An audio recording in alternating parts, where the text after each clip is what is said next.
ایسا لگتا ہے کہ اس ملک میں کوئی جمہوریت نہیں ہے.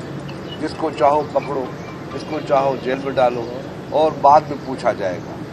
کوئی انسانی حقوق کی بات نہیں ہے، کوئی ہیومن رائٹس جس کو ہم کہیں وہ نہیں ہے. آپ کے سامنے اسپیکر ہے، اس اسمبلی کا اسپیکر ہے، ملک کی وہ اسمبلی جس نے پاکستان کا ریزولوشن پاس کیا.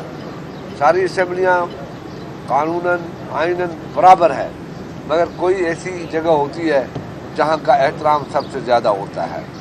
اس لیے یہ اسمبلی کا جہاں پہ پاکستان بنا، جہاں پہ قائد اعظم محمد علی جناح گورنر جنرل کے حیثیت سے آئے، اوتھ لیا، جہاں پہ لیاقت علی خان نے پاکستان کا پہلا جھنڈا لہرایا، اس اسمبلی کے ممبر کو بغیر کسی وجہ کے، بغیر کسی بات کے، جو ابھی تک کچھ پتہ نہیں ہے، کچھ حاصل نہیں ہو رہا، ان کی توہین کی گئی. اس کے گھر میں بچوں کے پاس گئے، پھر بچا کیا باقی، کون بچ گئے؟ پھر کس عام آدمی کو اپنے حق کی ضرورت ہوگی کہ وہ اپنا حق مانگ سکے.